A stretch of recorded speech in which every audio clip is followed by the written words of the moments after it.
Afinal, para que servem estas torres nas usinas nucleares?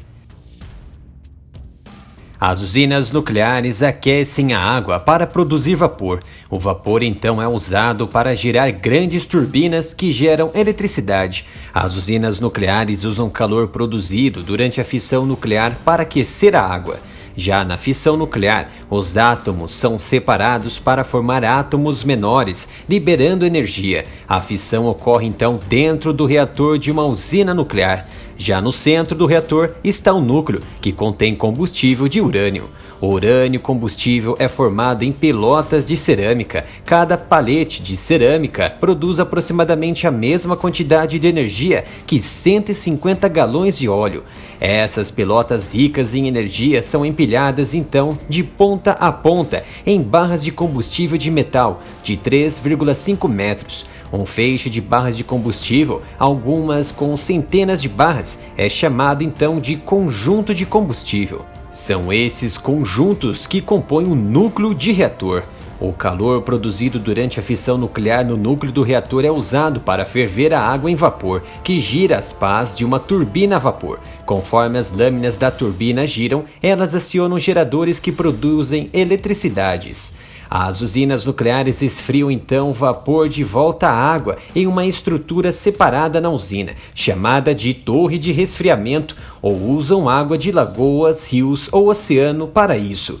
A água resfriada passa pelas torres, também chamada popularmente por chaminés. Muitas vezes o vapor, neste momento, é reutilizado e todo o resto desses gases são expelidos pelas altas chaminés ou torres de concreto que emitem nuvens, a imagem cônica de uma usina nuclear.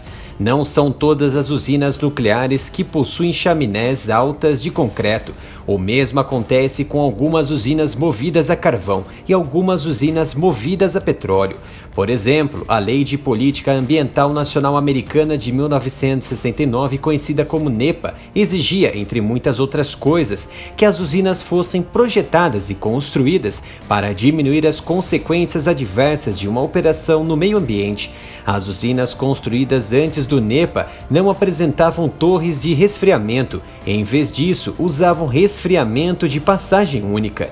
As usinas de energia permitidas após o NEPA normalmente tinham torres de resfriamento para reduzir a quantidade de água retirada do lago, rio ou oceano próximo e também para reduzir a quantidade de poluição térmica descarregada das usinas de volta para esses corpos d'água. As plantas em construção na época em que o NEPA foi promulgado podem ou não ter adicionado torres de resfriamento. A lei americana teve efeito mundial e as torres de resfriamento indicam se uma usina é pré-NEPA ou pós-NEPA. Nesta imagem é possível observar a usina 2 de Nine Mile Point com uma torre de resfriamento em construção e a usina 1 sem uma torre.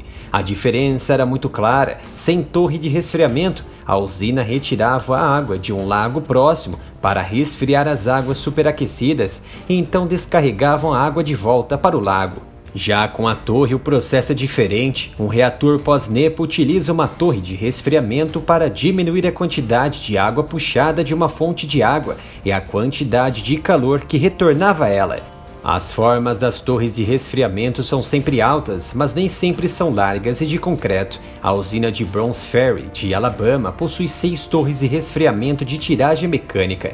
A água do reservatório de Wheeler é puxada pelas 9 bombas de água circulantes, enviada pela planta para coletar o calor residual produzido pelos 3 reatores. Passa pelas 6 torres de resfriamento para transferir esse calor para a atmosfera e é então encaminhada através de um canal ao redor da estrutura de entrada para ser reutilizada pela planta.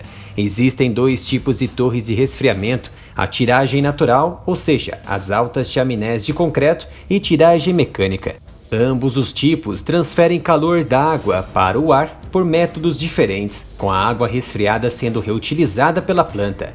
Os tubos de distribuição transportam a água que foi aquecida a cerca de 130 Fahrenheit no condensador principal da unidade para a torre de resfriamento de tiragem natural e a borrifam através de uma série de bicos sobre o material de enchimento, localizado a cerca de 1/8 do caminho até mais de 500 pés da torre alta.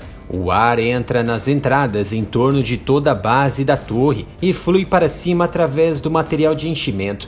O material de preenchimento quebra a água em tantas pequenas gotas quanto possível para promover o contato entre o ar e a água, o que, por sua vez, aumenta a transferência de calor da água para o ar.